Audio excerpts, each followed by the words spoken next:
Hey guys, Patrick here, and I'm in Ocala, Florida at Chevy's Quality Koi. I'm here with Brad Compton.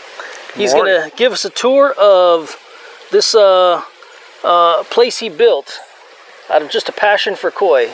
And he might regret it now, but now he's stuck. So we're going to follow him around, and he's going to give us a tour of the facility. Well, this pond here was, the shell of it was here when I bought the farm, and we have been steadily improving it and getting filtration on it.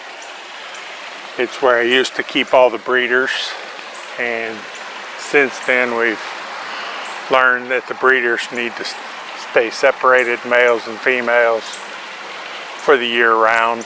So right now it's a grow out pond for nice fish and that kind of thing. Okay. So you got the estate in an auction. Yeah. And this pond came with it, you said. Just the shell of the pond, yeah. Shell of a pond. Yeah, it wasn't like this. Not near. No. But you went and you had one koi in that pond when you had it, but you wanted to go and make that pond better and have more koi in there. And that kind of started the adventure in koi keeping. Unfortunately, being a type A personality, when you have one, oh, that's not enough, you gotta have two. Yep. When you have two, oh, I gotta have four. And somehow it's turned into 138 tanks and 38 systems and 10,000 koi. So, so talk to us about this grow out pond right here. It looks like we probably have a deep end over here. We're about 8 feet deep over here. Okay. Pond's 110,000 gallons. Has an island in the middle that circulates around. And then I built a creek with 2 filtration systems up here. That's so cool. That drain down into the pond. So with this creek, I mean, do you have bog systems over here? Well, we have a big bog back there in the corner where all those plants are. Yeah. It's about... Those are some healthy plants. 9 by 30 by 4 feet deep. Full of gravel and rocks. And that's really proved to be a super deal. Yeah. And then we use vortex, big vortex settlement chamber. And we have 2 skimmers in the pond, and they flow back up to basins up here at the top of the creek. Each one at the top of the creek has a bunch of filter media in it. But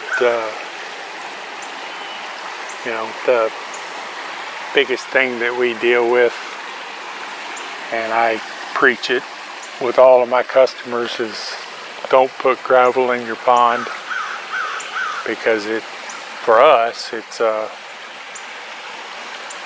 major inconvenience, especially when we have to catch fish out of it. Yeah, because you're using it as a grow out pond, and so you're having to regularly... The rocks and stuff just cause us a lot of trouble. But for somebody that they're keeping it in their own personal pond, they're not looking to bring any of the fish out, what are the other disadvantages of having gravel? Well, gravel is nothing more than a giant septic tank, essentially. All your solids that are in the water that are going to sink out get into the gravel. It doesn't come out of the gravel. Right. And you know, if you're going to have a gravel on the bottom of a pond, you got to do a lot more maintenance. I think once or twice a year that gravel's got to be rinsed out. Well, and you're keeping koi, which themselves put out a lot of waste. Yeah. So eventually, without any maintenance, the gravel turns into just a bunch of mulm on the bottom. Yeah. A cake of mulm. I'm noticing at this pond, you have a lot of shade cover here. Yep. I'm kind of a fan of a 60-40 formula. 60% shade, 40% sun. The sails help with the shade. We get a lot of shade from the cypress trees and stuff. Yeah, there's a lot of trees. That's the other thing. Don't ever put cypress trees by a pond. Lesson learned, huh? Well, they were here, but cypresses grow nodules, and they start to pop up everywhere, and they will poke a hole in your liner. In the liner. Anybody who tells you they won't, I can show them a couple of hundred holes that says they can. But the shade sails here also help with birds. Okay. Ospreys and eagles mostly. Walk-up birds, the shade sails aren't going to do anything for you. But now you say it helps with birds. Does it keep them from spotting the pond and then coming down? Or No, what they do you just mean? don't like to come into the sails. Okay. They don't like feeling confined, I guess. Yeah, I mean, they'll fly around and we'll see them flying around, but I don't know, 7, 8 years now, I've only seen one bird come down.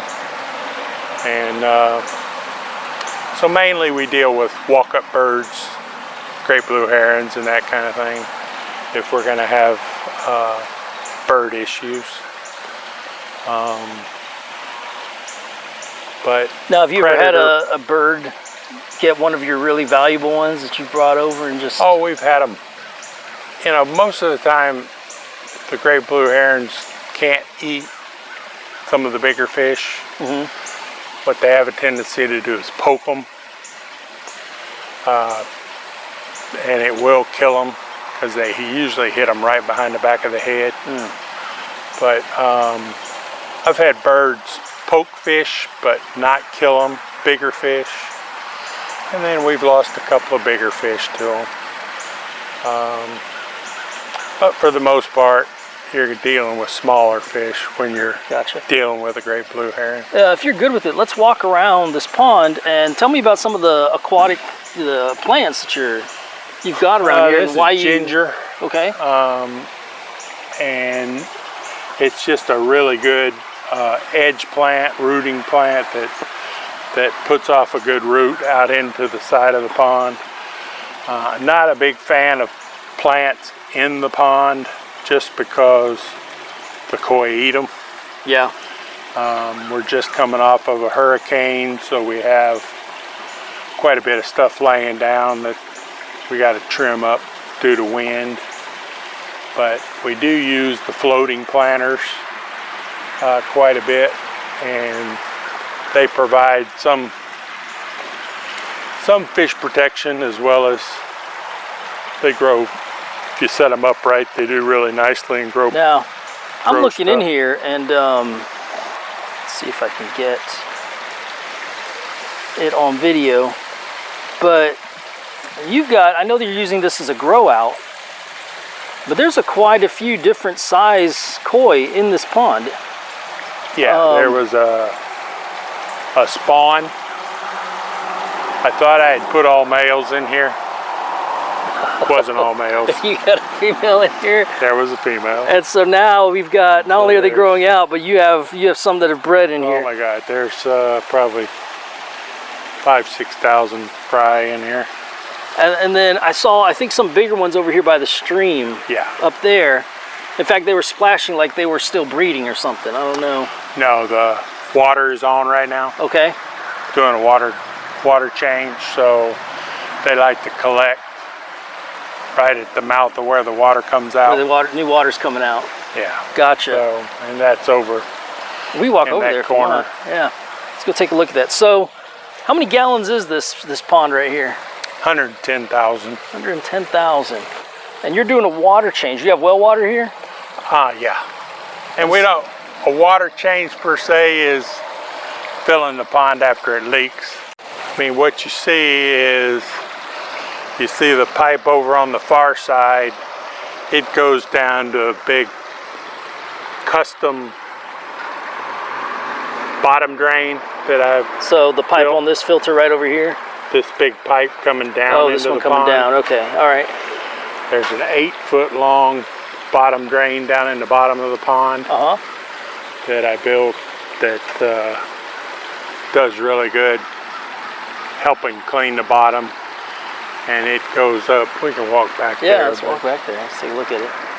The more we see this pond, the better. Now you do have some, looks like some statues on the property around, huh? Was that when you got it, or No, is this your just addition? Things I tinkered with. There's 4 of them. The seasons.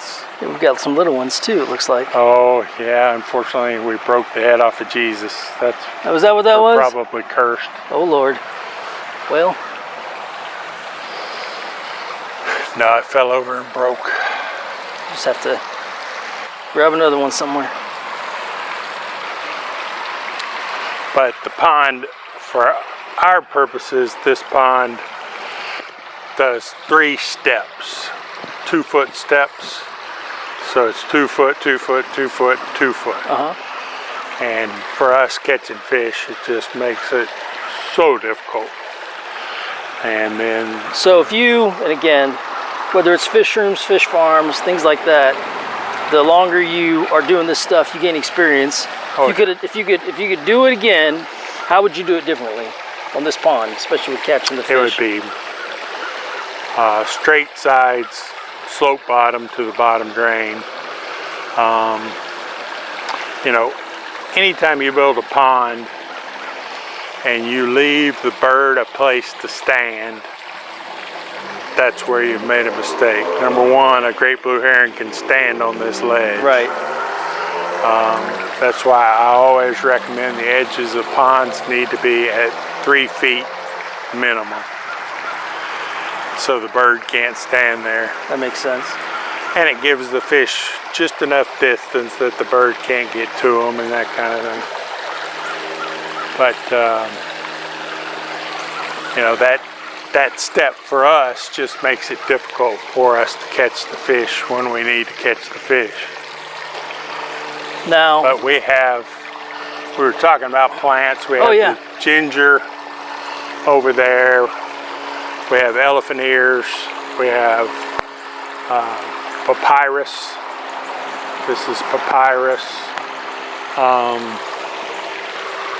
I'll tell you the truth, you know, people talk about water plants.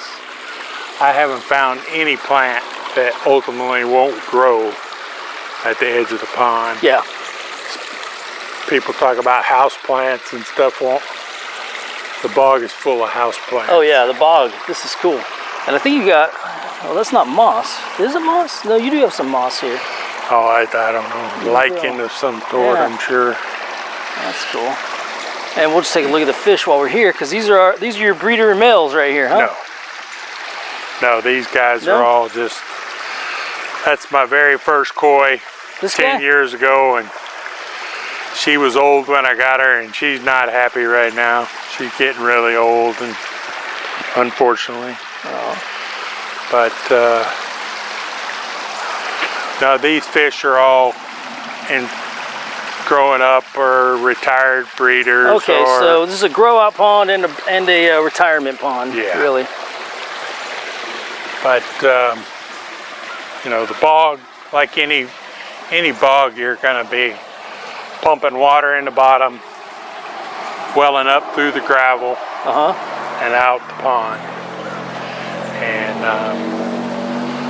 you know, we use a lot of, this is red stem taro, water hibiscus, imperial green taro. This is crinum lily, which is a house plant that really loves the bog. Yeah. These elephant ears are some kind of special ones, and I don't remember what the guy called them. They look special. My gosh, they're huge. They're quite prolific. But about every... create shade of their own. About every 5 or 6 weeks, we cut the bog down to the ground. Really? And this is about 6 weeks worth of growth on these elephant ears right here behind you. So even these tall ones right here, we cut everything off. That's only 6 weeks old. The stems stay, and we cut the leaves back on them, especially the big elephant ears. Yeah. And we'll cut them completely down to the ground. So all that plant mass, do you compost it? What do you do with when you're done? We have burn pile. Just burn pile? Yeah. That's ginger growing in the bog. There's irises, there's sweet flag, which is a grass. There's a little bit of everything in there. And now you're pumping water in right now to the pond. And is that just coming from a well? Yeah. Okay. Yeah, the house had 2 wells, an irrigation well and a house well. We used the irrigation well for water changes. And it has really good water coming out. Yeah, what are the parameters of that? Well, we don't see any ammonia or nitrites. We see about 7.4, 7.5 pH. Not much in the way of phosphates, that kind of thing. You know the general hardness at all on it? It's just not something I follow very much. Okay. I don't think it's super hard. No, it doesn't seem like it would be. But what we've done is we've put, the pond has 7 pumps going on it right now. We have the little skimmers, 2 skimmers that have filtration, little Aquadyne filtration systems on them. And that's mainly to help get out solids before it goes to the media filters. Yeah. And then our big bottom drain down in the middle of those, that air comes up to a series of 3 sequence 8200s. So we're pumping about 25,000 gallons an hour through an 800 watt UV light. I was going to ask if you have a UV light, and then yeah, I saw that. It's a beast. They require pretty high flow rates for this kind of UV light, and it works good for what we do. And yet, I'm noticing your floating plants, they just float all throughout the pond? Just No, they have a weight on them. Okay, so they do have a weight, so they're stuck with it. We use those little landscape concrete round circles that are from Lowe's that are green with a rope on them. Okay. They seem to stay pretty good in place. That's cool. And we run a big Metalla rocking piston rotary vane, rocking piston aerator on 6 air stones or 6 dome. Those are all doubles. So, I mean, there's a lot of filtration and aeration happening in this pond. Ton. Is it because you put so much in here to grow out, or what's your reasoning on so much here? Most of this has been here for quite some time. Yeah. When I had the breeders in it, and so it was important to take care of the breeders extra special. So a lot of the filtration was put on for them. For them, okay. And it's just now serving a different purpose. We talk about plants. That floating planter is Society garlic from Lowe's, $1. And it grows into that. And every now and then the wind will flip it over, and koi love garlic. They will eat that plant. They'll mow that whole thing flat, flip it back over, and it just grows again. Well, it's not necessarily a bad thing. I know that garlic is used a lot in fish medication for any type of worms and stuff, so it might be kind of good for them. So we come up out of the pumps. I split off some into a vortex with a giant media filter. There's about 40 rows of Metalla media in there. And then the rest of the water goes over to the bog and comes up through the bog. So this 25,000 gallons an hour is going through the vortex in the box filter and the bog. Wow. But vortexes are something we didn't start with, and since we started using them, it makes a huge difference. I can show you what's in the bottom. Yeah. You don't want to stand there though.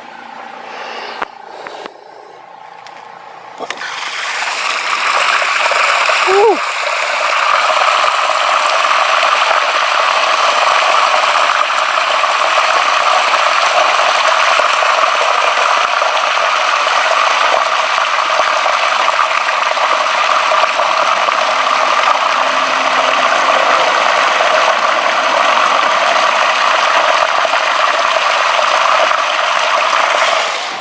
That is some nutrient-rich water right there. But these are slope bottoms, and so you bring the water into them slow, and all the solids settle out into the bottom of the cone, and you flush them out. You flush them out. How often do you flush them like that? Oh, once a week or so. Okay. Then we've got, you know, the 2 skimmers, and they do a good job of just helping with solids more than anything. Now, talk to me a bit about, you know, we're here in Florida, and when we talk about koi, normally with koi, you think colder water. Have you had any issues about the water being too warm? Do you have to somehow regulate the temperature for them, or are they just fine? I haven't found any temperature that really has affected the koi too much. We've been up to 93 this year in water temp, and we'll get down. The lowest we've ever been is mid-40s or so.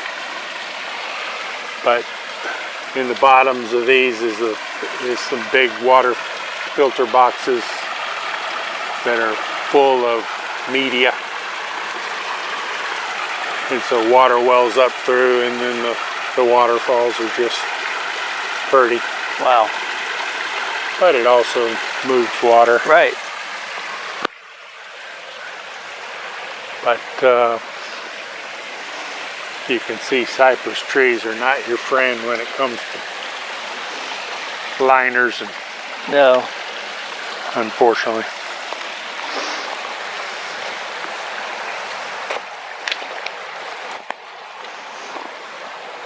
Had a bridge right there, but it gave up. But we've got 27 acres. This is us over here also. And so where we started was mud ponds over here. We have 2 mud ponds over here now, and they're full of babies. Not much babies anymore. They're probably Bigger now. 3 to 7, 3 to 8. And then there's 4 big mud ponds out there. These are 70 and 50,000. Those out there are all 100+ thousand Wow. gallon mud ponds. And we can go look at them if you. Yeah, let's go take a look. Now, as we go to the mud pond, how do you prepare the mud pond for the fry? Unfortunately, in Florida, especially here, we're solid sand. Yeah. So when we dig a hole, sand is.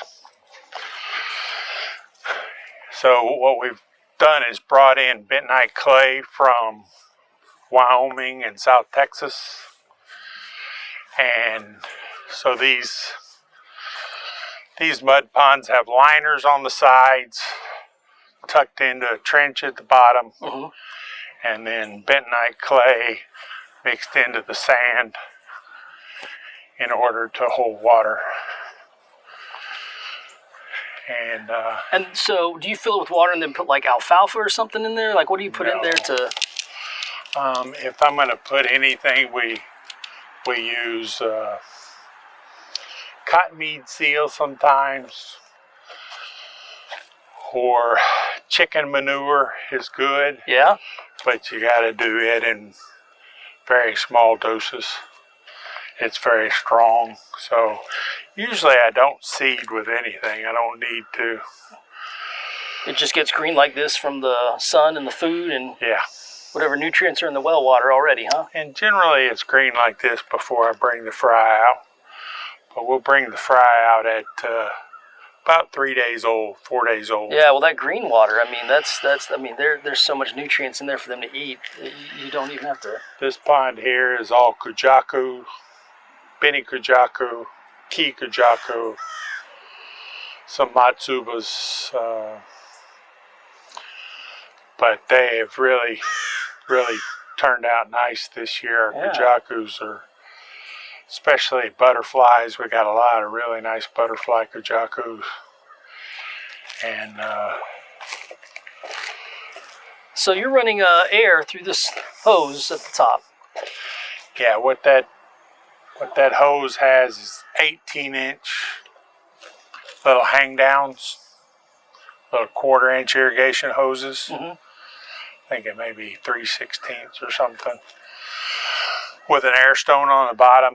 Because we're using a regenerative blower, it's very important for all your air to be coming out at the same elevation,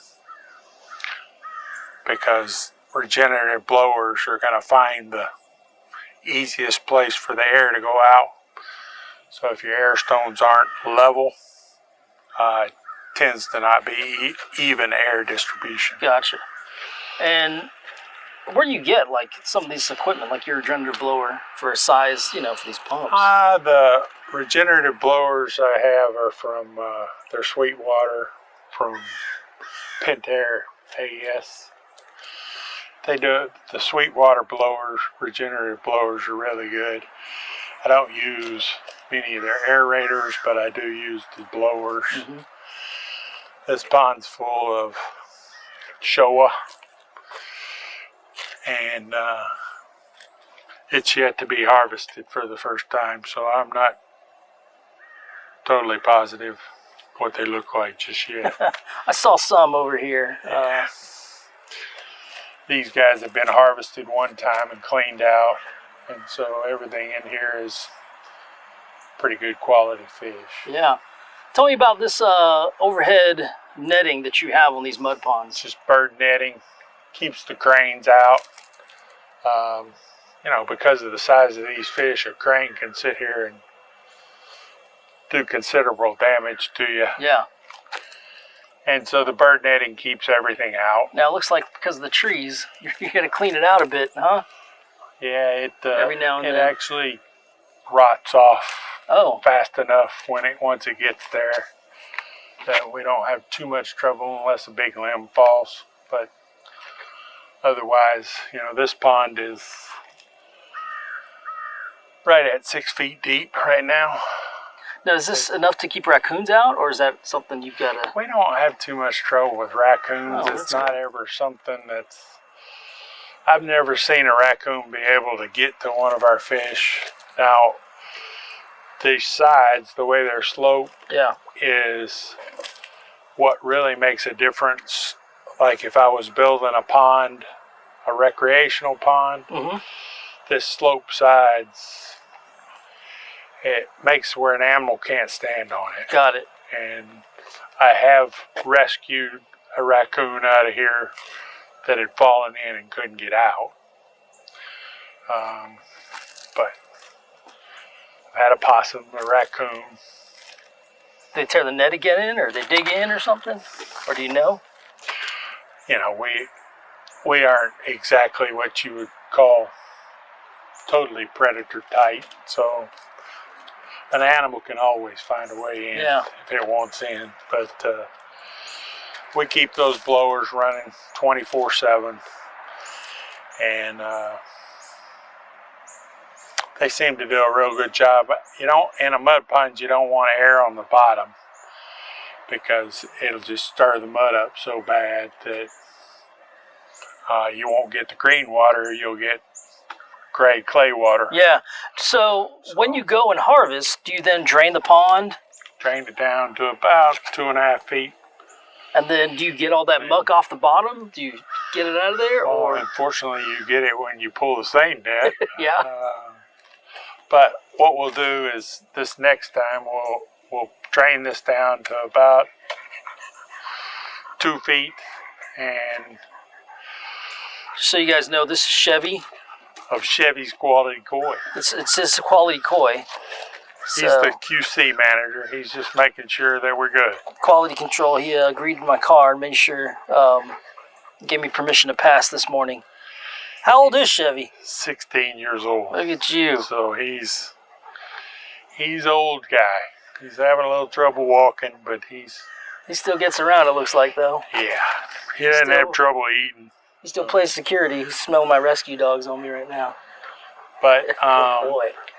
we'll start with our seine net is Oh, careful, Chevy. if he fell in there, it'd be bad news.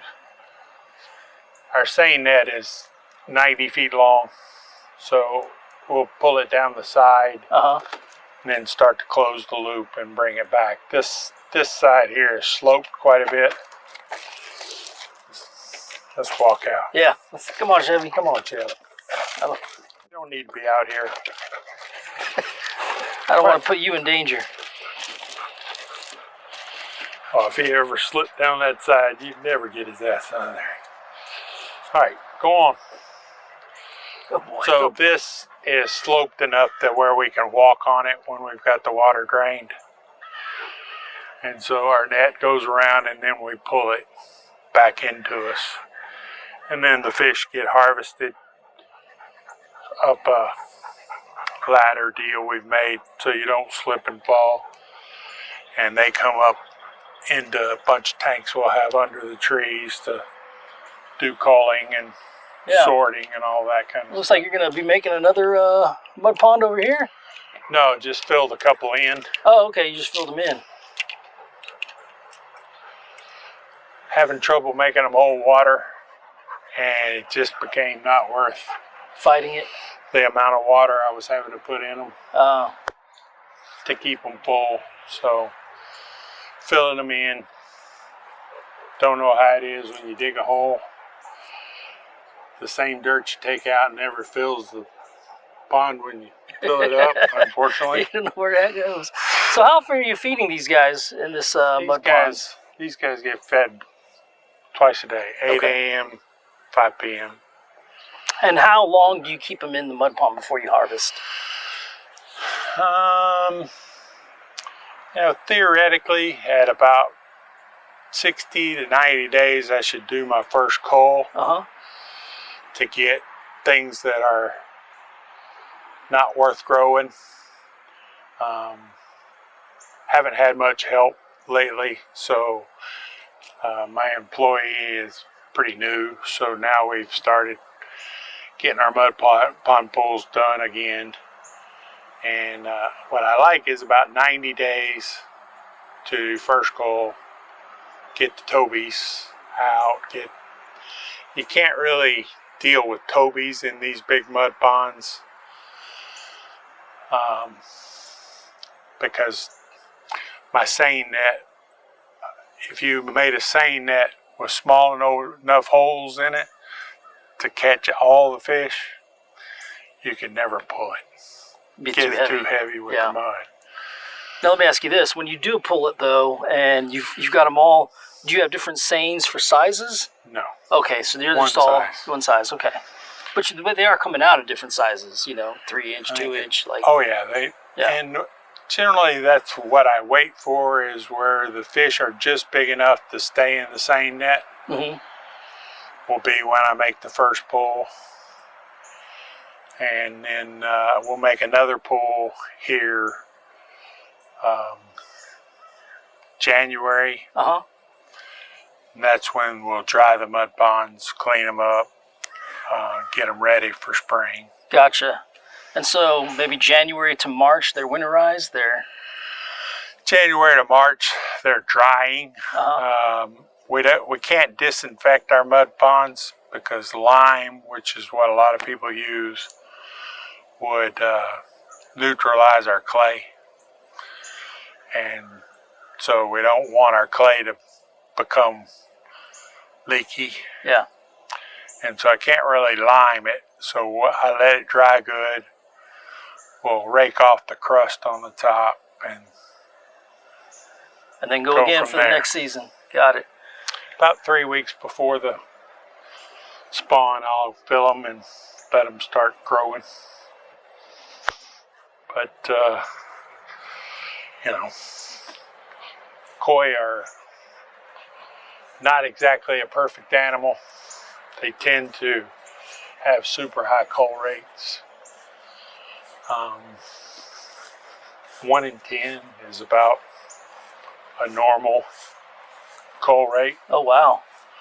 That's keeping 1 out of 10. Keeping 1 out of 10. So 10% of your stock is actually the quality that the Chevy's looking for. Yeah, and you know, there's people that have a whole lot higher cull rate than that. That's been the hardest thing for me to learn is cull rate, because as a beginning hobbyist, you're absolutely convinced that every koi is perfect. Right. Unfortunately, that means you keep way too damn many fish. Well, it also, so you know, 10% you're keeping, then out of that 10%, you're choosing breeders. No, we don't use any. We don't use any of our own koi as breeders. Okay. That's because I don't want to pollute the genetic pool with like DNA. Okay. We will always, I'll never breed a son with a mother or daughter with a son, or all the fish are genetically different. I say that, I mean, what you buy in Japan, you don't know that it's a different mother. Gotcha. But you wouldn't say get one of those that you've gotten out and then breed it to something you got from Japan? Depends on if the one that I bred is within that breeder's genetic line. Right, right. So it depends on what the first fish was I bred it with. Okay. So if I have multiple Showas and I breed a good Showa, then it's possible that I would use a male Showa or something like that, but it's not something we do very often. Gotcha. If we do it at all. But the way we're set up is this is the female breeders live in this pond, and the male breeders live back over here. All right, we'll take a behind the males in a bit. So, you actually was this pool here when you bought the property? Yeah. So you've actually converted this pool into the breeder tank for the females. It is the house for the breeder females. They don't breed in here. Right, but you condition them to breed in here. Yeah. This is about 28,000 gallons. And it is highly filtered. And the females do really well in here. So how often, like say in a year, how often are these guys breeding? Once a year. So once you a get year. one shot. And when is that? It depends on how for us, it depends on Gosh, that would be beautiful. temperature. Uh-huh. If we have a super cold winter, then it will be a little bit later. But once I start seeing water temps in the 68 to 70 range, is when we're going to start thinking pretty hard about starting to spawn. But because I keep the females and the males separate, my spawning window is big. Yeah. So we'll breed from mid-April, April to July. Oh, wow. Because the females are going to hold their eggs that long. Yeah. And some females develop their eggs faster than others, and this and that. So, how often do you feed these guys? Twice a day as well? Yeah, these guys twice a day. Right now we're, because of water temps, I'm kind of feeding once a day. Mm-hmm. Most of the fish but water temps are coming back down now a little bit. We're in the upper 80s today. So we'll start at about 85. I think I'll start 2 times a day again. And what are you filtering this breeder pool with? Oh, there's this is a moving bed filter. All the filtration is back over here behind us, but oh, is this the this is F1 or F2? K1. K1 rather, yeah. This is the jacuzzi Okay. that I turned around and made into a giant 33 cubic foot K1 moving bed filter. And this is a biological filter. You have mechanical and biological. This is the biological filter, and it works incredibly well.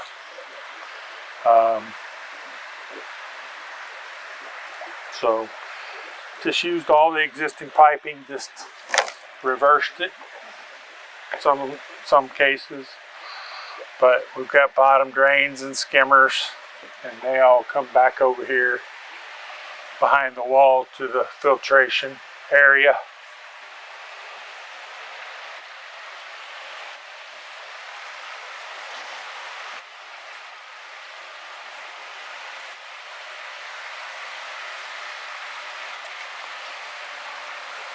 This is the filtration for that pond. Oh wow. We've got the bottom drains are in this first bead. Skimmers are in the second bead with UV lights on both. And different aeration on both systems. So we're moving about 17,000 gallons an hour here through this filtration. All right. But our theory has been, for biosecurity and other reasons, I run a lot of small systems to where I'm able to control if something happens in a system. I'm able to deal with it on a system level instead of a entire fish population level. Right. You know, these little 6-tank systems all have separate nets, all have separate pumps, filters. This system is separate. So everything here is separated to where you're able to isolate anything that might go wrong. What is so what are you using, like this right here? What are you using this for? That has big fish in it. This is generally some chagoys, benigoys, kohakus. These are all 2 and 3 year olds. So are these holding tanks for saleable? Okay. All the tanks are for saleable fish. Everything's for sale. We can come buy all of them from you if you got the money. I might even give them to you. But I've been a big fan of biggest improvements that it has really helped our systems is we use a lot of vortex filtration.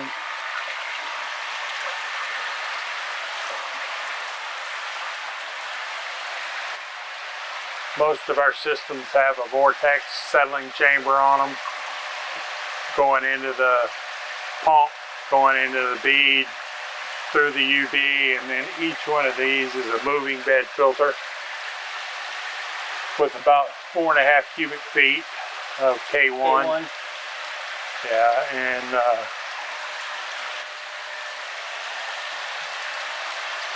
you know, these moving beds, a cubic foot of K1 is valued at about 33 pounds of fish per cubic foot. And so we deal with high fish loads in all of our systems. Yeah. And how often are you changing water on these things? Once a week, probably 15–20% maybe. Okay. We just got the cover back up here from the hurricane, Yeah. so we got some brown water that we're getting rid of. Anytime you have leaves, and this is a hickory nut tree above us, and any time of the day you can stand under it. It sounds like rain. That's the squirrels eating the hickory nuts and Throwing down their ways. yeah, all these little bitty crumbs of hickory nuts are squirrel refuse. So standing under here sounds like rain sometimes. But each system is set up to deal with quite a bit of fish. That can generally go, these are 500 and some gallons each. Where'd you get these from? I mean, who sources these? Alibaba or something? Or? No, these are all made right here in Florida at,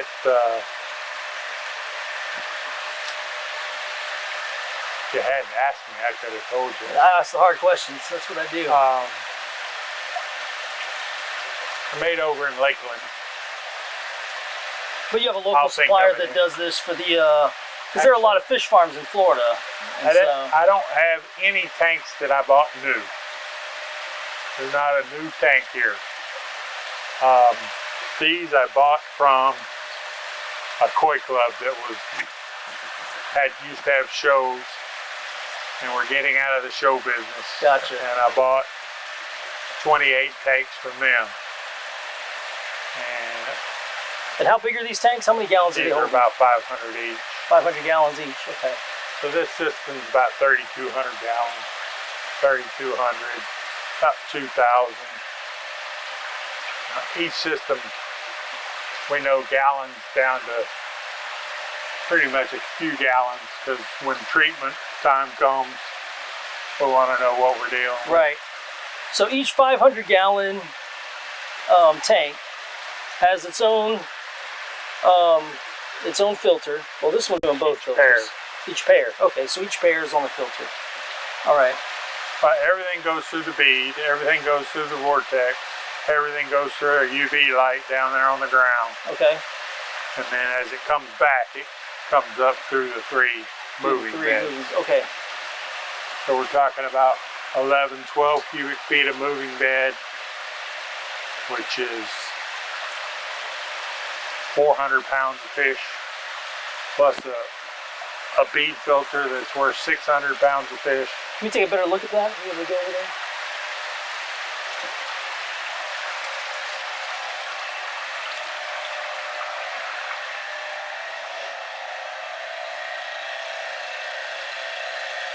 But we come up out of the vortex, through the beads, through a UV light, and if anybody ever, that's how to pipe a UV system. You pipe it as a bypass. That way you don't have to shut the system down to maintain the UV light. UV light.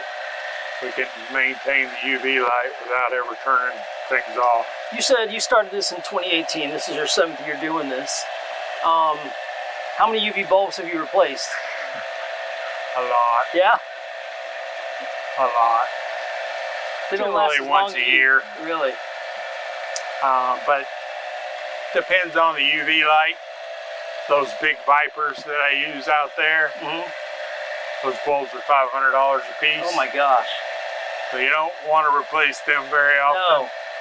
They got to go out before I'm taking them out. But generally these little UV lights with 40 and 50 amp, or 40, 50 watt, 60 watt, 70 watt, I can get those bulbs for $30 a piece. Okay. And, so we have more trouble with ballasts going out than really Those bulbs. Bulbs. Well, they're cheaper, so that's... Ballasts are more expensive, oh, really? unfortunately. The ballasts are more... Wow. I have learned how to rewire my own ballasts.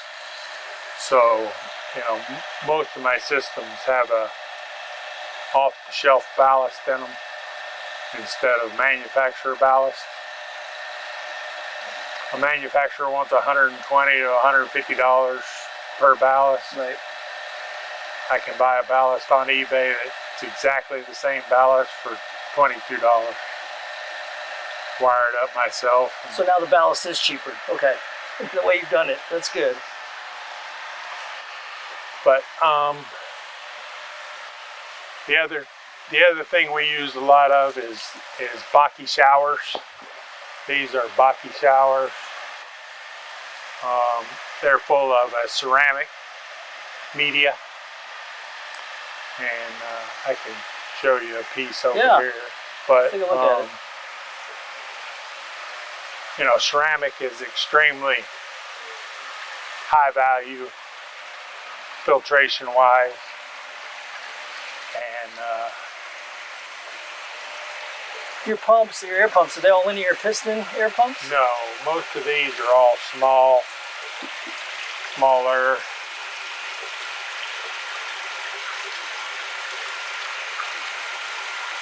This is just a ceramic filter media. You can buy it. It's reasonably expensive, not terrible, but you don't ever have to clean it. You generally don't ever have to replace it. Really? You know, this spray bar distributes the water pretty evenly across it, and we'll get this algae growth on top. It's like moss. Yeah. It's Java moss. But it doesn't really affect. I know people that'll buy that. There you go. Did you turn the pump off? I don't know what it is. It's just moss that grows in it. It looks like Java moss. I know Aquarius that'll buy it if you ever wanted to sell it. I think there's a market for all that mulm as well. Here's your handful. Take that. There we go. I might leave $3. I might leave it right here for now. $3. But here, the way we have a sales deck up there that generally is smaller fish, and then as we move out, these are 2-year-old fish, Nisai. Most of those are Tosai, Nisai. We'll have Tosai out here with Nisai and Sansai in the back in the bigger tank. And what's your coating system? Blue V4, white W2? White tank. That's number 1, number 2, number 3, Okay. number 4. White. White. 1, 2, 3, there we 4. go. It's Suck- highly sophisticated. Sunk my battleship. All right. Let's go look over here. I got to be able to, you know, I don't want to be too smart. Yeah. But what we found is if you don't name your tanks, it's nearly impossible to keep a fish inventory. That makes sense. So as we move fish into the systems and we keep inventory of what's in the systems,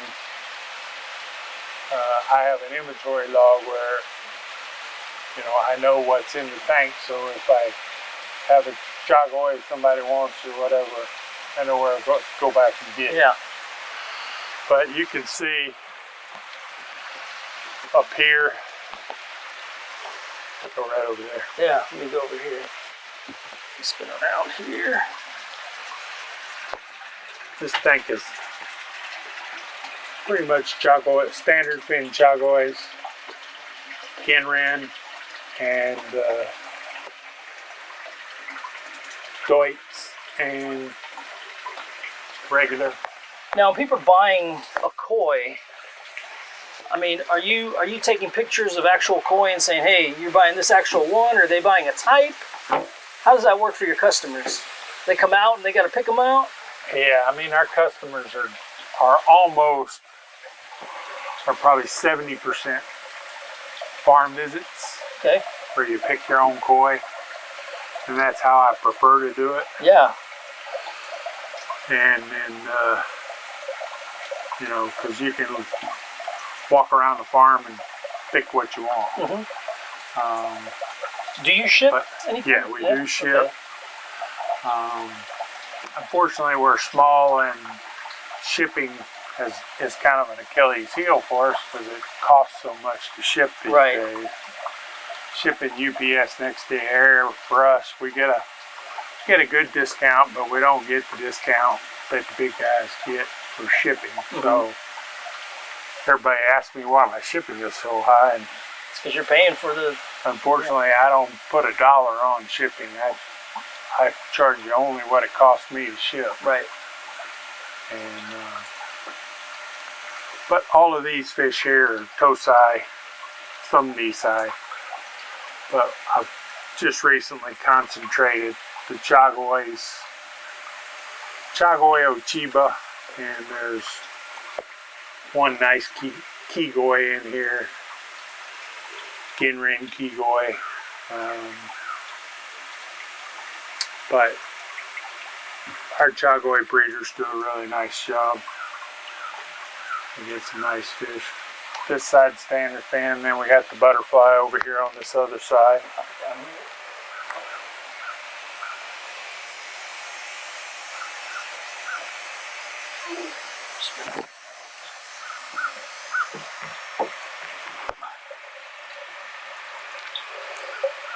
Oh, they're gorgeous.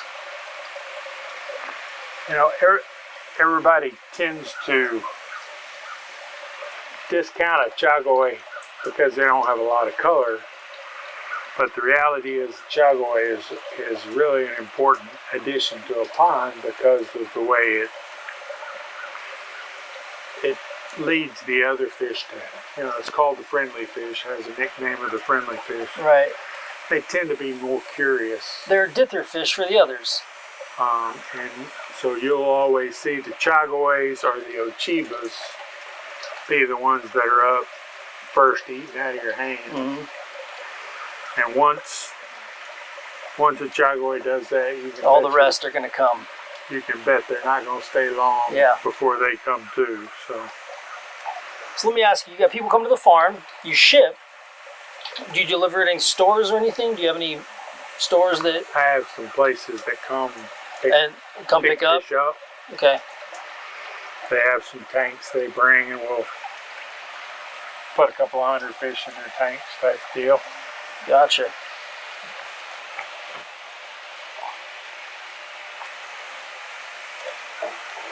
But when you come to the farm, you're allowed to go to each system, and this is Sanke, Showa, and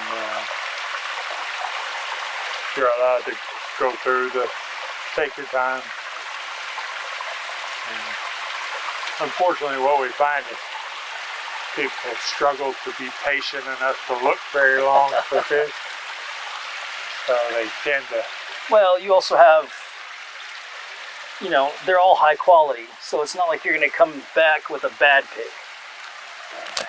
We have goods and bads, obviously, but the price is adjusted accordingly for what I feel the fish is valued at. Yeah. But, you know, we have Kohaku, Sanke, this is Shiro Platinum in here. And then we found these tote systems that we built. These IBC totes have done really good for small tosai. When we bring the fish up out of the mod pond and be sellable, we can put about 15 fish in each tank, and they grow really well in these guys. These fish went in here at about 3.5, 4 inches, and they're 8 to 10 now. And so these will be stocked up with new tosai coming up because we just harvested 2 mud ponds last weekend. So you have these 4 totes, and they're all on one fluid bed tote system over here? Filter media. It's Matala media. Okay. It's got about, I don't know how much, it's about 12 bags of 24 by 36 inch laundry bags full of 2-inch cut pieces of Matala. We shove it down tight, and does a really good job at being filtration for these systems. We only have to clean it once a year, but each of these systems has got a different purpose. Yeah. Depends on. These are generally bigger fish in these two systems. Now, are they moved from the totes to here? Yeah. Or, yeah? Okay. Yeah, they migrate around. This system is down right now. We lost the tent in the hurricane. There's a cover on this one. Okay, so normally you do have a cover over this. And when you lose the cover, all the trash falls in and clogs up the bottom drains. Oh. But now, did you do the same thing with this? You put the clay underneath, so... No, these are liners. Okay. Hand dug these puppies. Really? Yeah, this is What were you about thinking? 14,000. Oh my gosh. I couldn't get equipment in here, and we were able to dig about 2 feet with a bobcat, and then the water table, and the bobcat sank to its butt and couldn't move around, so then it ended up being hand dug. So you're digging out wet sand, essentially. This one and this one, and this system over here is, again, bigger fish. This is 3-year-olds. And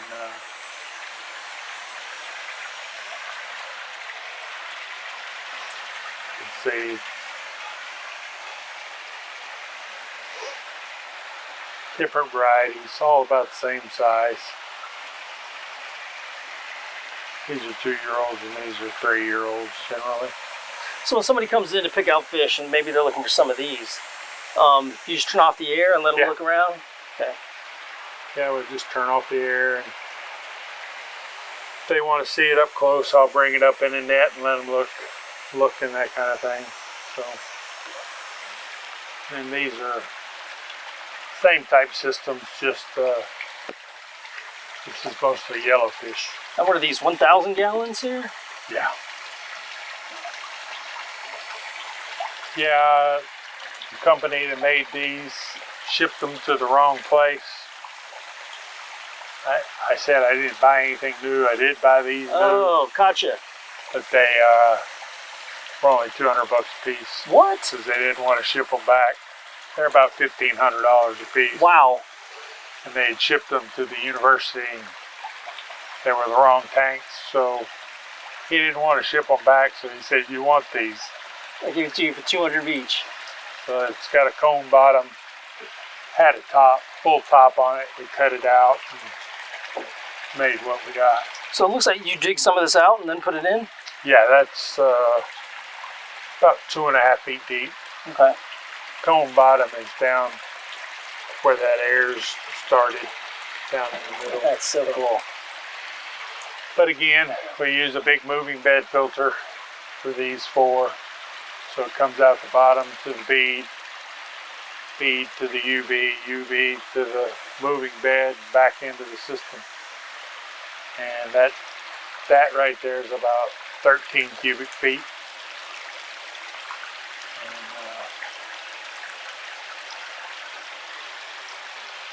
And this system here is photography system. When I bring fish up for our photo booth is over here to the side. Okay. And so fish come here and are staged to move to the photo booth and get pictures taken. How often do you take pictures and updating your site? Oh shit. Not nearly enough. As a fish breeder, yeah, you have no concept of the amount of time it takes to do photographs and inventory. Right. And yeah, probably 50% of my time is done doing that. Wow. And social media and getting out there, and without help here recently, I haven't been able to post much. And just now, as he's getting trained and getting better at it, I posted my first fish on the website again yesterday. So it's just insane. You know, every fish, if you want a good picture, you're going to take 15 to 20 photographs of every fish. Then you got to edit that down to whatever fish you're going to, whatever photo. So any given day, if we do 100 fish photos, that'll be 15 to 1,700 photographs in a day. Nothing in here now. Oh. We just finished inventorying a batch. And then put them back. But we use the tote systems for, this system is made for lower quality pet store type fish. Okay. And this is where somebody will come and buy quantities of fish out of these guys. This is the males, male breeder tank. All of these fish again are Japanese. And tell us a bit about so you went when you got the pond going. You decided to take a trip to Japan. Yep. And learn all you can about koi. Is that? Well, I went with an importer from here in the States. You can't just go to Japan and see koi at a koi farm.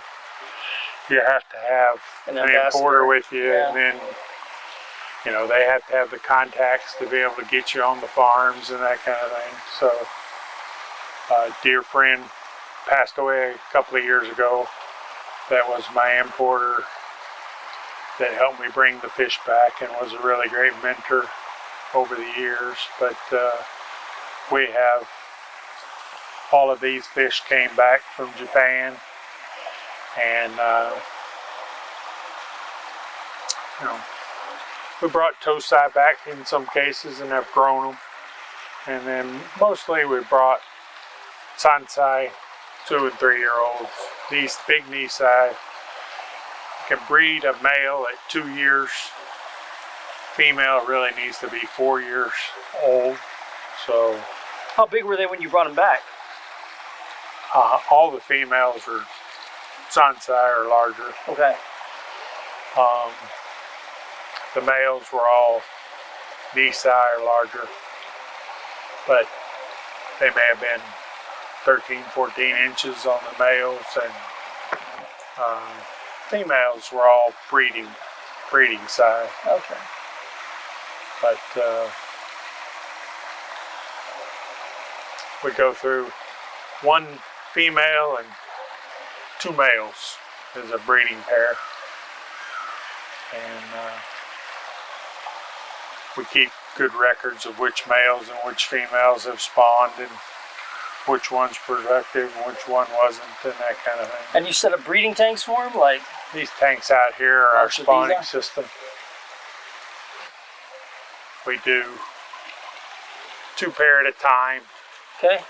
We'll breed here, and then we'll breed out in these 3 big tanks out by the mud ponds. So we have 5 spawning systems set up that get a really fine mesh net in them. To keep them from predating the eggs? No, the net is to be able to gather the eggs easily. And then the whole tank is filled with spawning mops or brushes. And so they'll spawn in the tank. And generally, the parent fish come out immediately once they're done spawning. And then the fry, 3 to 4 to 5 days, will all hatch. And within 3 to 4 days, we move them straight out to a mud pond. And because you keep them separate, they're already conditioned. It's kind of you throw them in and then it's just they go at it. It seems to me, since we started doing that, and it's only been a couple of years now, that we're having a much higher spawn rate. I used to use overprim and give injections, which is a breeding hormone, Yeah. spawning hormone. And I just found that's too hard on the fish. I just didn't like it. The females really took it hard. And what I found with keeping the males separate and the females separate, the minute you put them in, if the female is ready, generally they'll spawn that night. You put the female first and then you put in the males? Or you just... Doesn't matter the order. Okay. At least I haven't made it matter. But generally we'll see that pair spawn that night. If they don't spawn that night, it's generally the second night. If they don't spawn the second night, then I will add another male or add another female and another male, and that almost always sets the tank off. Yeah. And now, so have you we tried? do it I know naturally. I know when they're, you know, especially for other fish, a lot of times the fish put out a pheromone Right. when they're, you know, ready to breed, and sometimes you can take the water from one of the tanks that, like, you know, some bred, put it in there, and it's almost like an aphrodisiac for any of the stubborn ones. That's one of the reasons we have systems. Uh-huh. So if one spawns over here, that's in the water, Yeah. and it encourages the other tank to spawn. Well, that makes sense. Yeah. And those three out there are a system. So generally what we see is if the first night we get a spawn or two spawns, the second night we'll get the third spawn, just because of the stuff in the water. Yeah. And so forth. But it's very rare that a female won't spawn over the course of a couple of days. Sometimes they don't. If they don't, after about 4 days, I take them out and put them back in their ponds. They may not have been ready. Sometimes I'll try them again later in the year. Just depends on what it was. But and you're using looks like Intex pools over here for your breeder. just low overhead, quick to set up, quick to clean.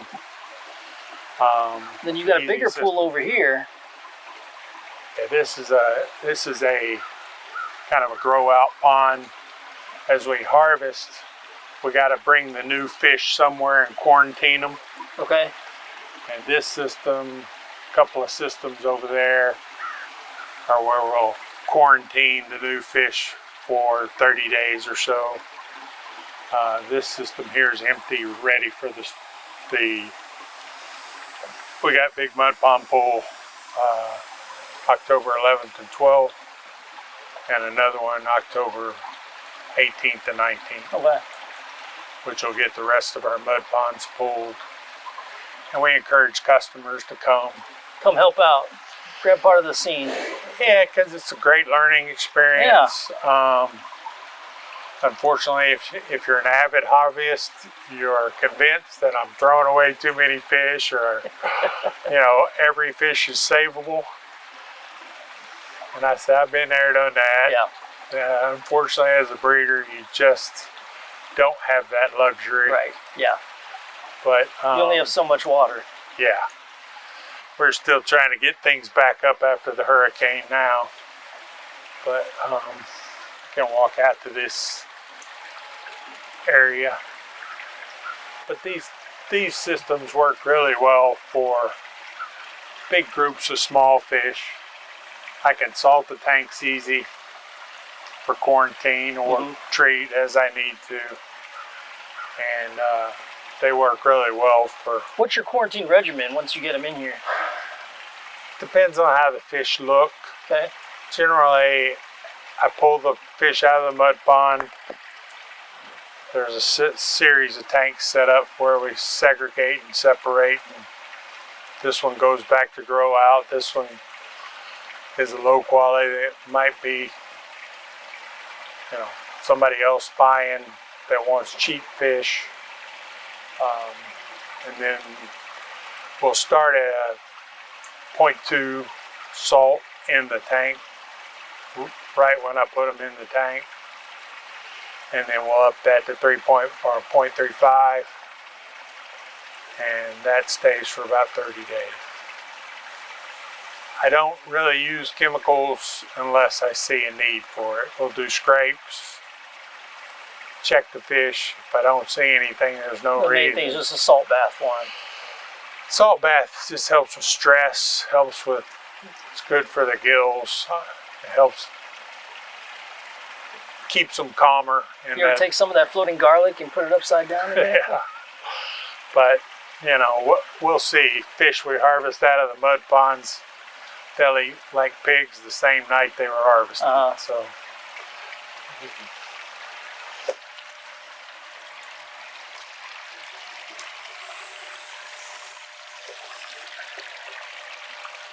But we've just learned the intake pools are just really quick, easy. Deutsche Yamabuki, Genran Yamabuki, 2-year-olds.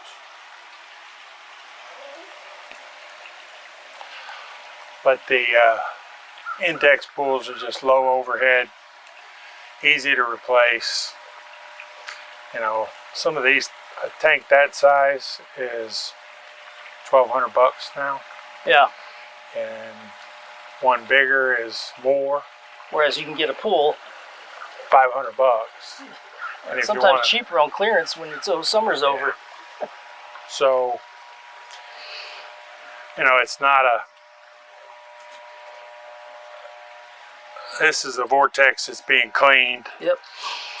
And it's got a comb bottom, but I use these brushes in my vortexes because what I want to do is make sure the water is super slow moving, and the brushes slow that water movement down quite a bit. It also gives a surface area for bacteria. Yeah, it does. But it slows the water down nice and slow where the solids settle out.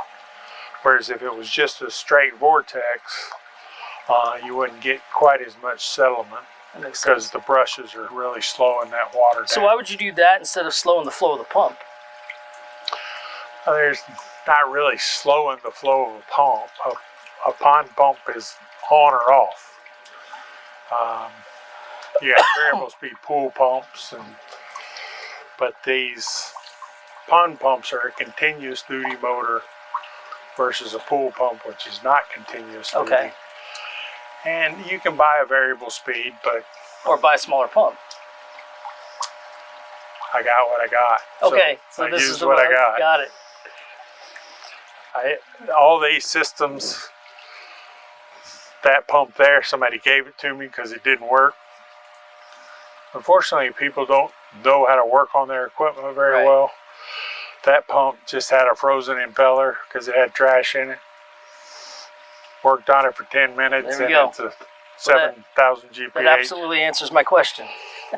But a pond pump is just, that, you know, I've got pond pumps, a good majority of these have been going since the day I started and hadn't been turned off except to be cleaned. So, talk to me about the growth since 2018 of the facility. Too much. Every year I steadily have, really it's about the quality of the fish that I want growth to happen in. I don't want growth to happen in numbers. So if I am capable of breeding better quality every year, that's the growth I want to accomplish. The systems have just been a function of, unfortunately, when you breed fish, there's a lot of them. Yeah. You know, a big female will be 50 to 100,000 fry. Right. So, and you're saving 10% of that, which is still a big number. Yeah. Now, it is a big number to just call out, but that's part of the game. If you aren't, my first couple of years, I was that hobbyist who was trying to cold koi. Right. And then Chevy got involved and wanted equality. Oh my God! It's just, that white fish. I think it'll get color. I think so. It's a kohaku. I think it'll get. No, if it doesn't show color now, it's not gonna get color. It's just a white fish. Same thing with orange fish. It's just a freaking orange fish. It ain't gonna do anything else. So, but we just pulled these last two weekends ago. And those. And you've got 1, 2, 3, 4 mud ponds here? Yeah. Is that right? Each one of these is, the two ends are 85,000 and the two middles are 120,000. And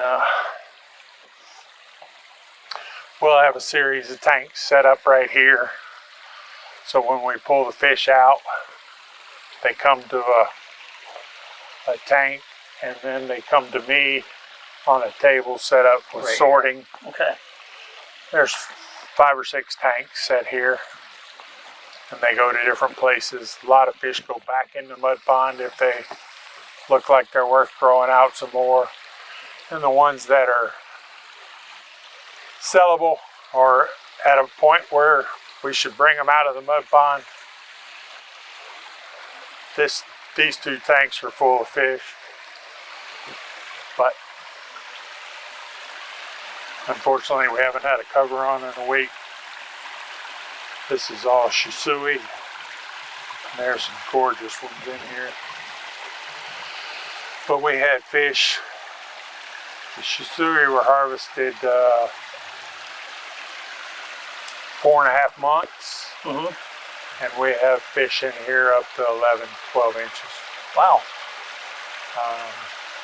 This tank will generally be from 5 to whatever size. Do you find that when you're culling, you're keeping the bigger ones? Are they showing more color and healthier, or is it really just, it depends?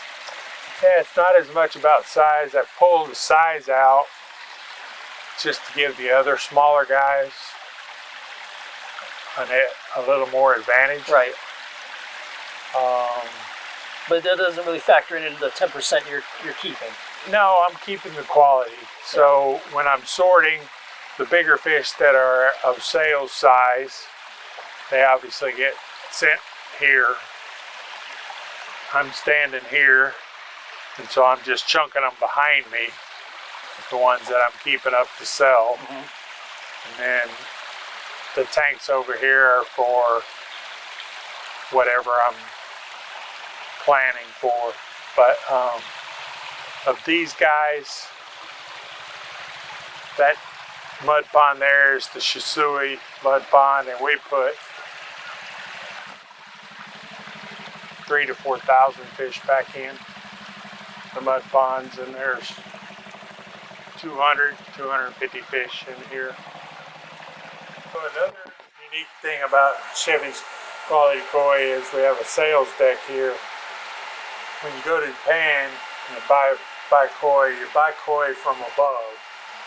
So what we did was construct an elevated deck to where you're walking up and looking down on the fish that you're selecting.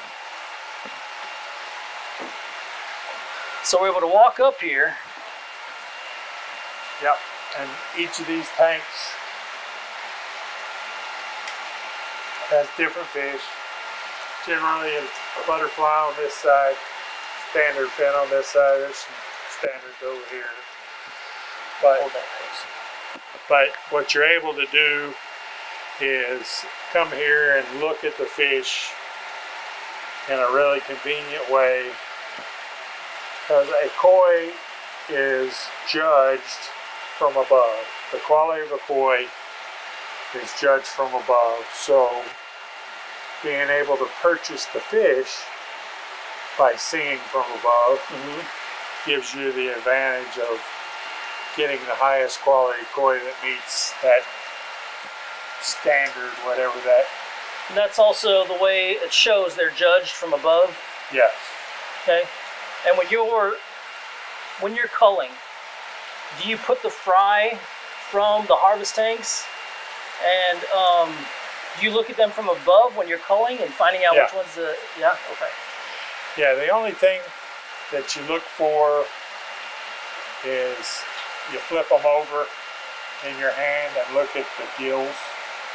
Gill structure is easy to look at from underneath and above, and that's one of the many things that genetic issues with koi is gill structure on the outside, curl gills, and different things. Gills not closed, and so we'll flip it over and look at it from the bottom to see the gill structure. But other than that, you know, from a customer's perspective, the sales deck just gives you the best way to see the specific koi. Yeah. And you know, we can walk on the walls and everything here is. So if you're up here wanting to buy a koi, I can move the koi to the end of the tank that you're looking at. This being butterfly chagoi, a couple of benigoi, a couple of kohaku. But each of these systems has mostly tosai, just under a year old fish from last year's harvest.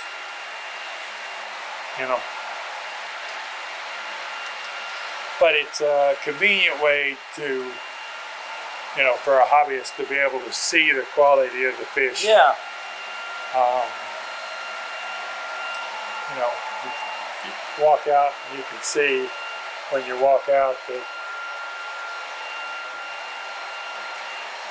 that you're able to get above the fish, take a look at them. Now we got some smaller ones in here. Are they breeding in here? No, that's Gambusia minnows. Oh, so you have Gambusia in here. Mosquito fish, aka. Cool. Yep. Now, let me ask you this. I see your posters of the different types of koi over here. And it looks like they put them in the blue container. And you have blue containers to look at them. I took every one of those pictures. Oh, these are all your pictures. I produced that poster. That was 180 something varieties we had last year. Or in koi, it's not varieties. There's only 17 varieties, but there's a lot of variants upon one variety. Mm-hmm. Deutz, Ginran, Deutz Ginran, butterfly, whatever it is. But that's all pictures we took of fish on the farm. One thing that we also do here at Chevy is I have an aquaponics system. We have IBC totes that house sellable koi. Gravity overfeeds into a small vortex filter to settle out the solids. If the gravity flows into the grow bed, which is IBC totes cut in half. Then you have a bell siphon on this? That is hooked into the lid of the IBC. Uh-huh. And you pull that middle pipe out and it'll drain. The 4-inch pipe is around the lid. Yeah. And the 2-inch pipe is around the plug. Gotcha. But it's not a bell siphon. Gotcha. No, it's a flow-through system. But water comes out of there, into the vortex, into the grow top, beds, and then it flows through back right into here. that middle trough, Yeah. collection trough, and it's pumped back up into the tanks. This whole system is about 20 to 2,300 gallons, and it runs on 100 watts. Yep. Between the small submersible and the 30, that's a 30 air compressor over there, runs on just under 100 watts. And what are you growing out here? This has taro in it right now. This is green imperial taro. This was this tall. Over the weekend I cut it off down. This will be back to this tall in about 2 weeks. But generally I'll have tomatoes here, and they burn up by this time in the summer. Yeah. But my tomatoes will be 30 feet long. They'll go to the roof, come back to the ground, and start back up. Wow. And we got. Now that's more than you're going to be able to eat. Are you taking this to a farmer's market? What are you doing with all these tomatoes? I have friends. that Give 'em only out? like me for tomatoes. No, we'll give them away. We probably had 80 or 90. Free bag of tomatoes with every purchase of koi, is that? 80 or 90, 100 pounds of tomatoes this year. I didn't even plant any tomatoes this year. There was some rotten tomatoes sitting in the gravel that sprouted, and these two beds grew to the ceiling. So I didn't even buy a plant this year. Wow. But come spring, late summer, we'll pull some of the taro out. We use it in the bog or sell it or give it away. I give a lot of pond plants away and plant the tomatoes. And the tomatoes generally, I don't know, I'd swear you can watch them grow, but they'll grow 4, 5, 6 inches a week, and they get big.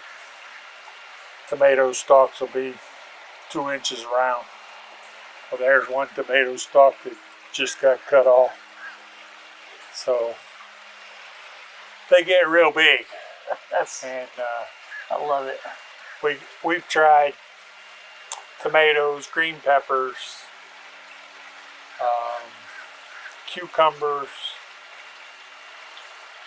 That's about all, because I want vertical growing plants because of the trellises. In your tub there, you could have floating lettuce heads. Yeah.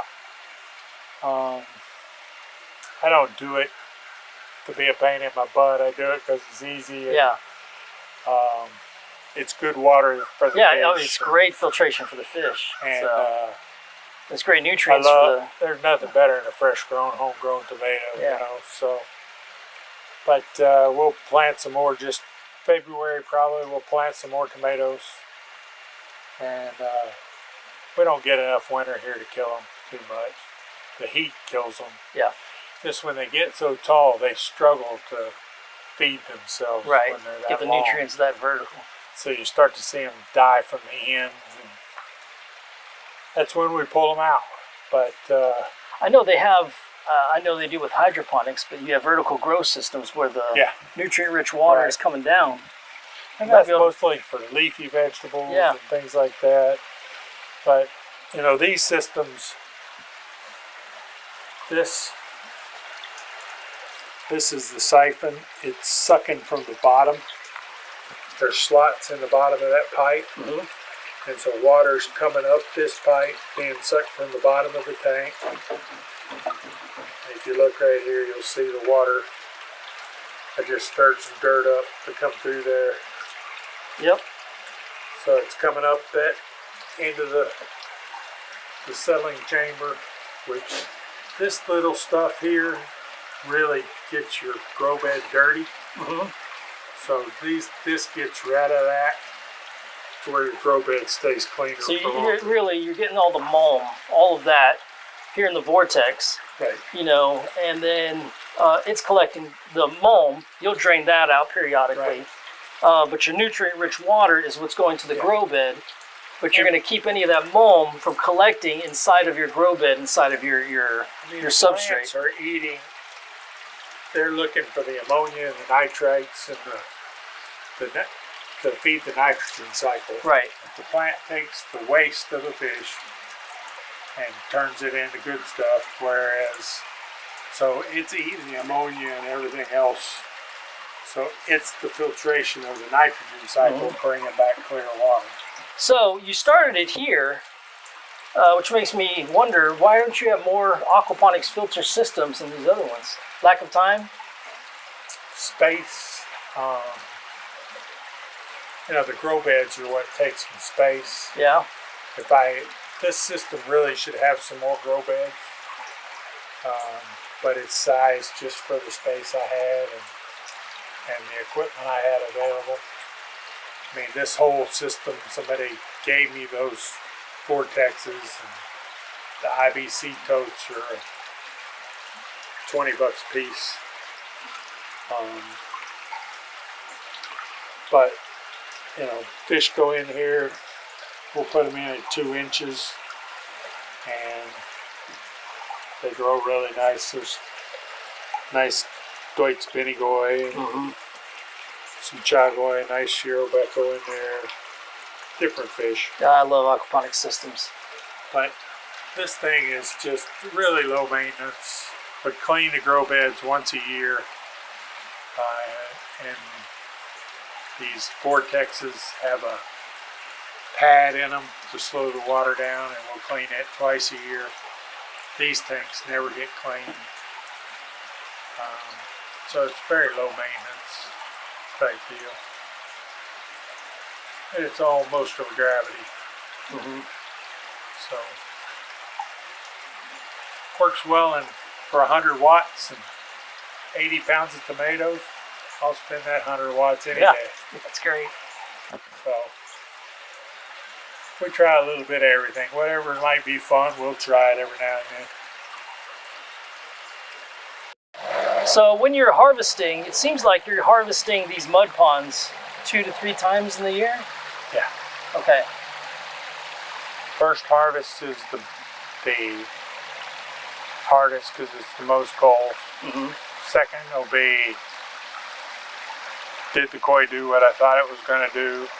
Because every fish that we bring up, I tug. Yeah. So second pull will be, did the fish develop like I thought it was? If it didn't, some will get cold. Some will go back in to grow some more if they can. Just depends on the time of year. Okay. As to how much time I have before the next spawn season. Because I want to give the mud pond 6 weeks to dry. Now when you drain the mud pond, you're going to have, stragglers that have been in there. Do you find quality in those ones as well sometimes? All the same, yeah. I mean, every fish that comes out of the mud pond has potential. It doesn't matter when it was in there or how it was in there. It's just a function of when we drain this down, there's no way, because of the mud, koi tend to dive into the mud quite a bit. And so there'll always be some stragglers in there. But there's no rhyme or reason to the quality of what's left in there. They're all potentially harvestable. So we just had a hurricane come through, and part of the hurricane preparedness, I guess, is getting all the tarps off. Run like hell. No, yeah, we take our tarps down. Do you turn off like air pumps and stuff? They're gonna get rained on? Don't turn anything off. No? Okay. Everything is full service, so there's nothing that can't be outside. All right. The shade, or the tent in this case, is really shade. These systems the spawning systems don't have a UV light on them. I don't keep them super clear water necessarily. Yeah. Number one, when I put the breeding females in it, gives them a little cover, not to be quite as nervous, seems like to me. But this will clear up once we put the tarp back on. This water will clear up quite a bit. Yeah. We'll be able to see them better. Shui, that's Chagoy. And we had a really good butterfly harvest in both of these. That's exciting. This is Sanke, Kohaku, Showa, Goshki down there. And then we have Showa out in one of the other mud ponds. I have not cracked the Showa code yet on how to spawn them. So. Another trip to Japan or what? How are you gonna figure that out? About how to grow quality Showa. Yeah, that's what I mean. Like, do you need to go and talk to some of these Japanese breeders? No, I know how to do it. It's having the labor. Oh. What they do is they call everything but black fry. Well, if you've ever seen 100,000 fry, and me and a little net trying to separate out all the white so fry. You know exactly what to do. You just don't have the manpower right now. It's way more time consuming than you would think. Yeah. I tried it the first couple of years and I went, that's insanity. They have some little vacuum systems now, but it's just really hard for us to have time. So I like how you made these nets with the PVC, and then, you know, this you get at Home Depot and just screw it into the PVC. Yeah, it just gives us a movable cover. Birds will walk all over it, trying to get into it. Where do you get this net from? I think that's Easy Pro, but I found a really good net is I use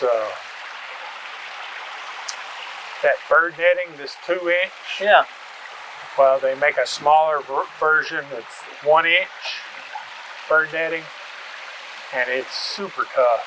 And you buy it at like chicken coop places, okay, or bird, what do they call them, aviary places. Mm-hmm. It's just a lot tougher netting than koi netting. This stuff tends to get eaten by the sun pretty quick, and that bird cage netting lasts forever. It lasts a long damn time. Yeah. That's been up since 1920, and no degradation of that netting at all. So you started in 2018, and I'm sure now you know what has the market been in Florida for koi farms, koi breeders? I mean, did you come in and there was a vacuum, or? There's not many of us. Yeah. There's just a few farms. I didn't come into koi breeding thinking about that. Right. No, you just followed your passion. I get that. I let it get carried away. But we are. It's a reputation thing, so we're working on a reputation. You only get one shot a year at quality koi. So if that spawn didn't work out, or that female didn't do it, or the males weren't receptive to the female, whatever it is, you lost that year for that variety. Now, you would think in Florida you might get 2 shots a year. Why is that not the case? They say, I think you could only do it if you use the hormone. Oh. And you might could do it late in the year. Yeah, you don't want to use that hormone. But I know there was a koi farmer in Puerto Rico. I have some friends in Puerto Rico, and he was trying to do it twice a year. Yeah. And spawning's hard on the fish. And I don't the last thing I need right now is more freaking fish. So, It's another practical reason too. I got you. Okay. I mean, I got what I can handle, which is just barely what I can handle. But it's all about improving the quality every year, not the numbers. Now let me ask you, market-wise, if you could expand, is the market there for it or no? I think it. I mean, do you have problems selling the fish you have now, or what? No, because I'm selling cheaper than most people. Okay.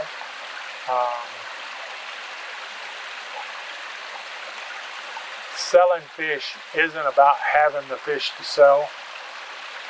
It's about the social media presence and the Facebook presence and the posting and the fish on the website. It's about all the other stuff. You always have the fish to sell. I have the fish to sell, but it's not about having the fish to sell. So it's not like you have a flood of people that are emptying your vats. I have a lot of people that come to the farm. That's most of our sales. Yeah. And that's what I want it to be. Because shipping fish is a pain in the ass.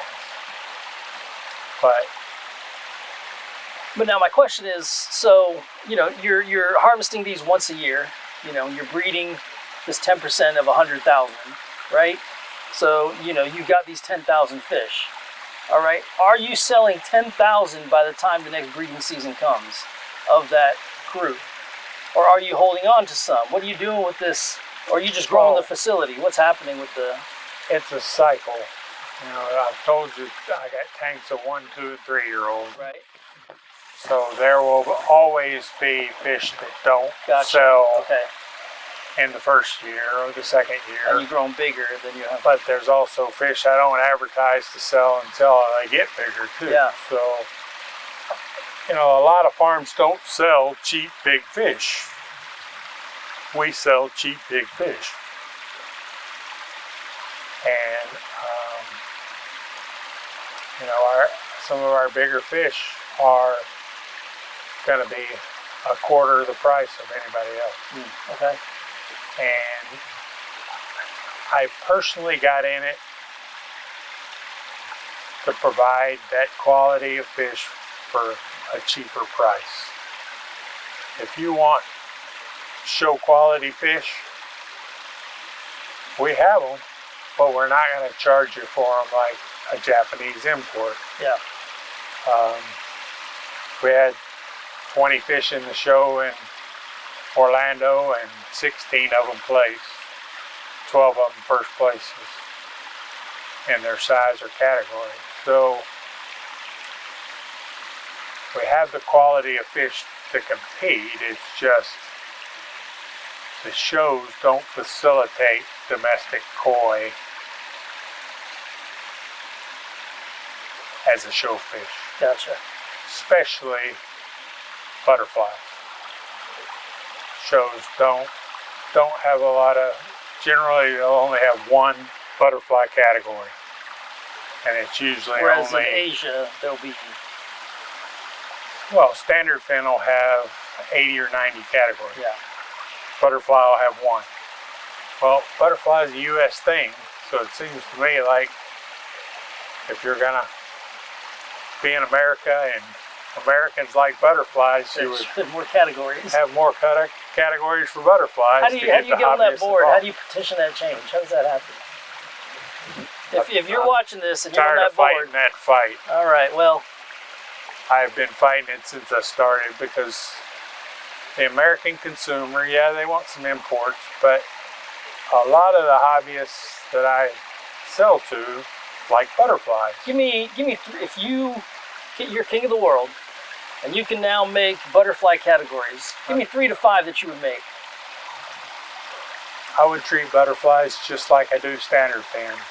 Give you size categories and variety categories.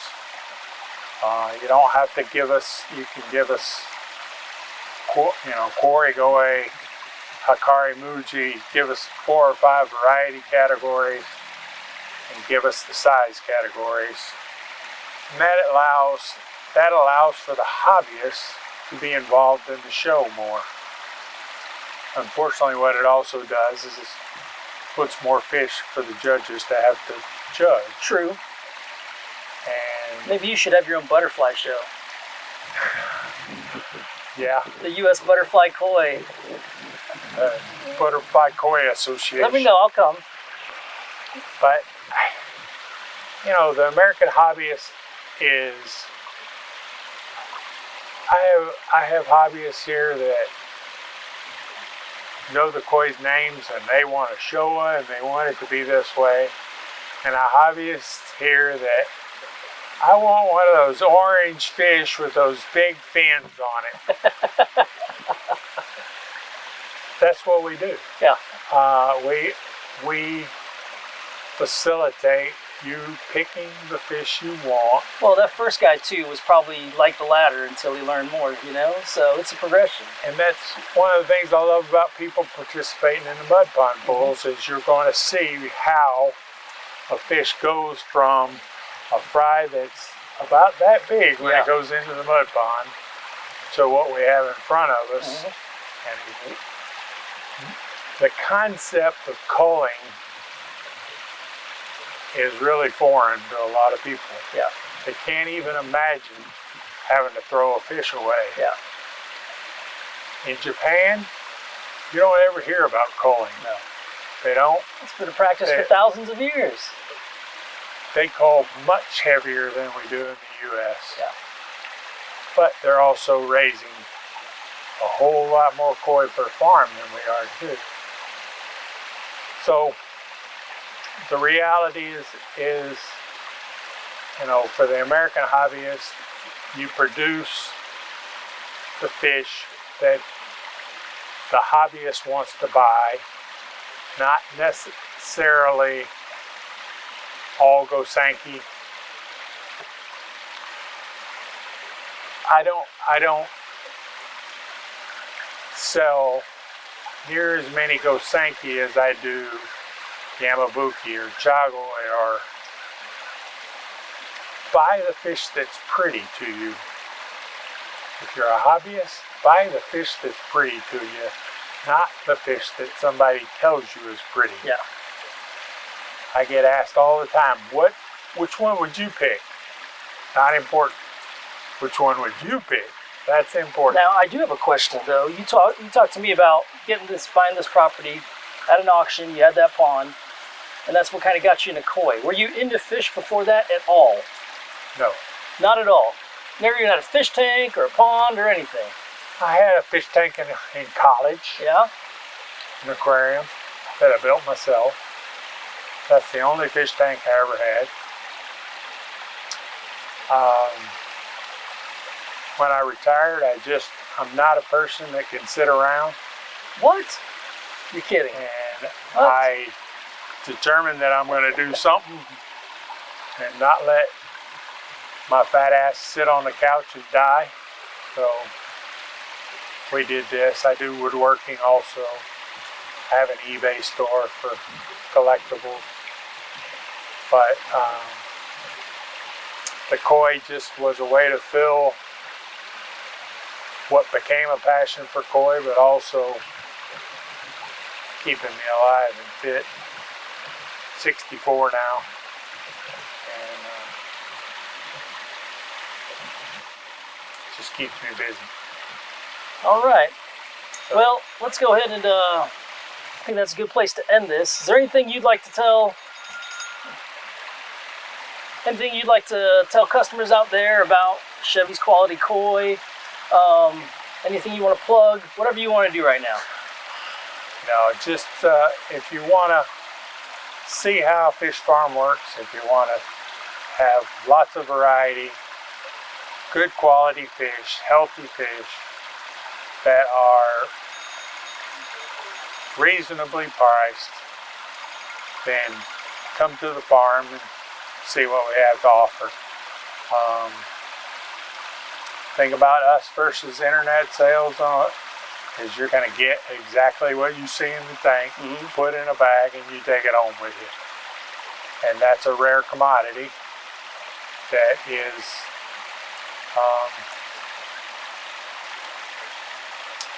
something we pride ourselves on. So, and I'm more than happy to talk filtration and aeration and fish health and all those things that you don't get on the internet, or you get 95,000 opinions about what water quality is, or what your fish has. You know, unfortunately, the internet has become a place where somebody will put a fish up, a picture of a sick fish, and they'll get 9,000 answers that are different. Yep. And that's not helping the poor guy answer the question. And unfortunately, a lot of them are wrong. Yep. And I get a lot of people came to the farm, all my fish died. I did, you know, I put algicide in the water like they told me to, and yeah, it killed all your fish, didn't it? Yep. Did you have aeration? No. That's why it killed all your fish. They suffocated. Or how many people don't use chlorine remover with city water? Yeah. Baffles me, but a lot of people come through here not using chlorine remover. Yep. Well, I just do it a little bit. Nope. It costs $5 a gallon, dude. Yeah. Just put chlorine remover in your damn water. Yeah. You know, so All right, it's been great. We appreciate it. And the dates for, if you want to come out and help seeing some of these mud ponds, what are those dates again? We have mud pond pull October the 11th and the 12th. We start about 9 a.m. And then we have one 18th and the 19th at about 9 a.m. Everybody's welcome to come. You don't have to get buddy with us. You're welcome to just watch. But it's a great learning experience.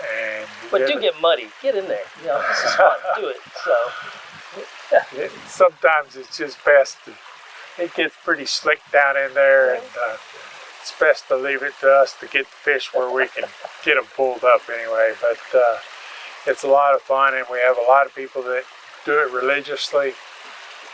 2 weeks ago, we had people drive all the way from North Carolina to be with us for one day. So, doesn't matter where you are, come visit. We'll take good care of you when you're here. All right, thanks for having me out. Hope you guys enjoyed the tour. Thanks.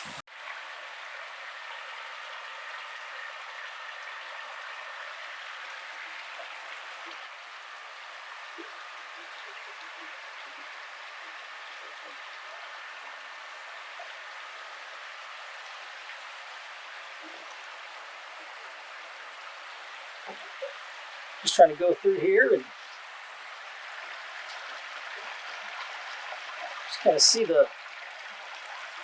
all the different koi that are in these different tanks and vats,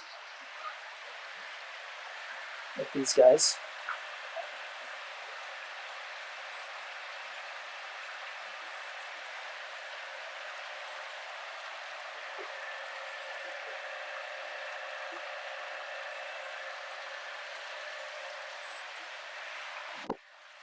The sun's bright on that.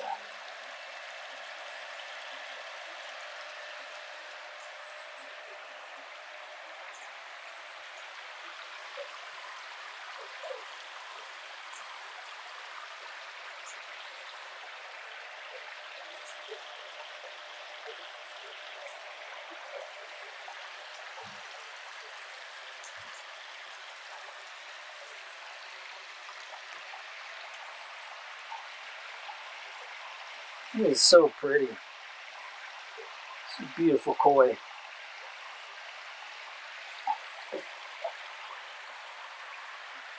These guys.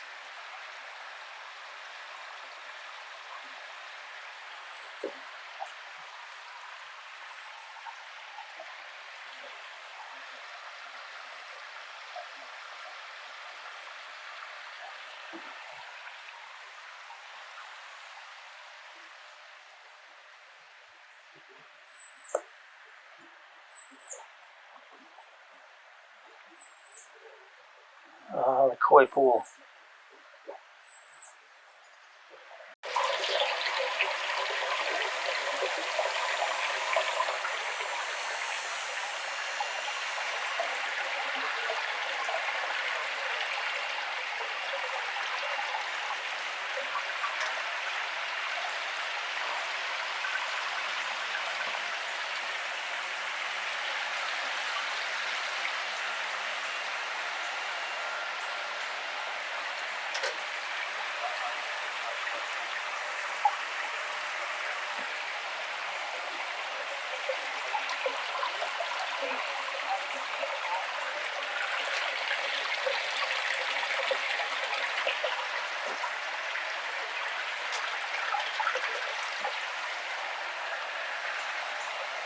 Now this whole facility, during the day, he's got solar panels on the house. So during the day, all of this power is coming from solar, and then they're selling power back to the grid. And then at night, because he just keeps the pumps and the air running, at night, then they're buying power from the grid. So if you're wondering, man, how is he able to go and power all these pumps, all this aeration? Well, it's all solar. How cool is that?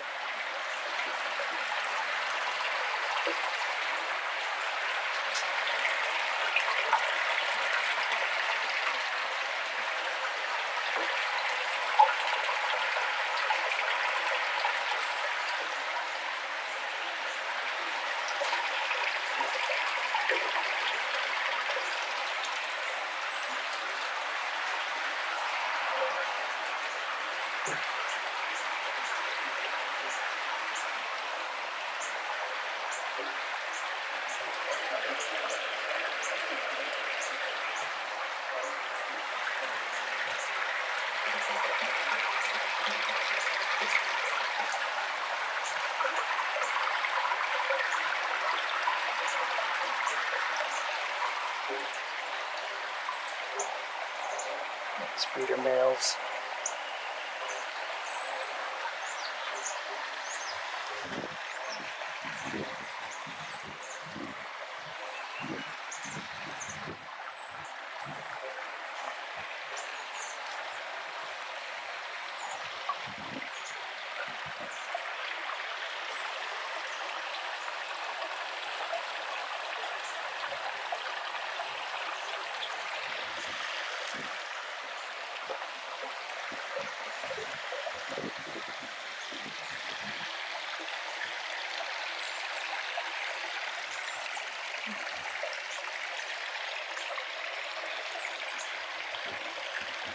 Got one in there, she's shy.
Solar panels there, solar panels here, and then even more over there.